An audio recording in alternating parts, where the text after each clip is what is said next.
नमस्कार साथियों।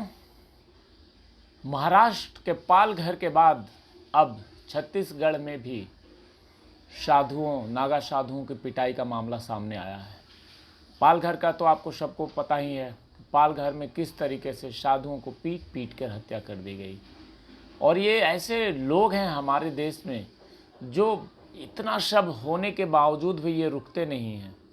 इन्हें पता है कि नागा साधु होते हैं। और पालघर में जो साधुओं की पिटाई करके हत्या की गई, पूरा भीड़ ने हत्या जो कर दिया, ये मामला पूरे देश में छाया रहा। पूरे देश के लोगों को पता है। इसके बावजूद भी छत्तीसगढ़ का ये घटना है कि एक नागा साधु को छत्तीसगढ़ की पुलिस रेलवे स्टेशन से पकड़ के ले गई और उसे थाने में पिटाई करी, बदसलूकी करी।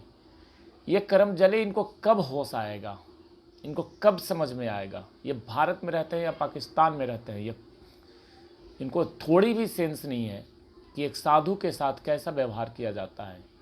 ये इंसान है या हैवान है? ऐसा भी होता है कि तुम किसी अलग देश में रह रहे हो, कहीं और से बात कर रहे हो, तुम्हें नहीं पता है कि साधु क्या होते हैं।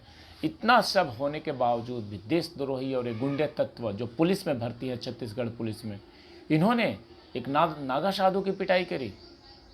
जिस साधु को, जिस महात्मा को, जिस किसी भी पुजारी को हम लोग कितना सम्मान देते हैं, हम अपने भारतवर्ष में, हमारा भारतवर्ष में कितना सम्मान है। और ऐसे लोगों के साथ पुलिस का ये व्यवहार बहुत ही घटिया स्तर का काम है।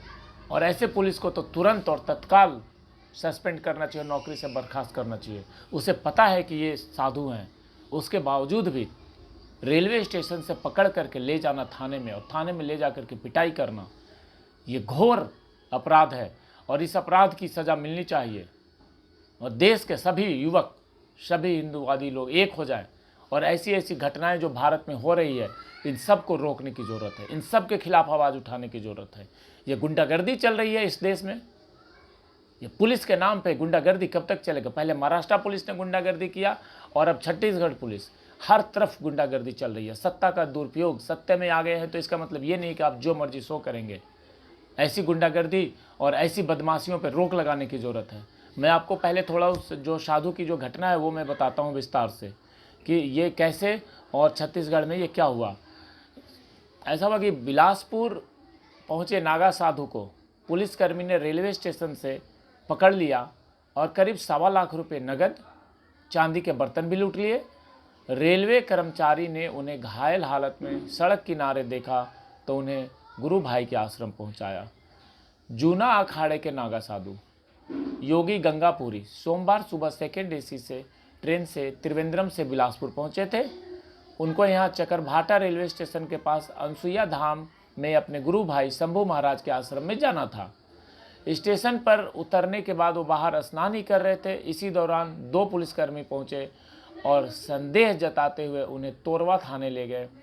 और आरोप यह है कि वहाँ पे पुलिस वालों ने नागा साधु की बुरी तरीके से पिटाई करी, धक्के मार के गिराया, धक्के मार के भगा दिया। साधु के थैले में रखे 1.25 लाख रुपये लूट लिए। 12,000 रुपये का मोबाइल था, चांदी के बर्तन थे, सब कुछ लूट लिया। और साधु जो है बाहर से आए थे, स्थानीय भाषा ठीक से नहीं बोल पा रहे थे, न समझ पा रहे थे। इसके बाद उन्हें पुलिसकर्मियों ने बाहर भगा दिया। वे घायल अवस्था में पड़े रहे, कराहते रहे। तभी वहाँ से रेलकर्मी प्रमोद नगई निकले तो उन्हें लगा कि किसी के साथ ऐसी घटना हुई है और फिर उन्होंने उसकी सहायता करी। ये कितनी गुंडागर्दी है इन पुलिस वालों की, अमानवीय व्यवहार। ऐसे पुलिस वालों के खिलाफ सख्त एक्शन लेना चाहिए। और आप सब लोग एक हो जाइए और एक होकर के ऐसे जितने भी देश में गलत काम हो रहा है उनके खिलाफ आवाज़ उठाइए। जय हिंद।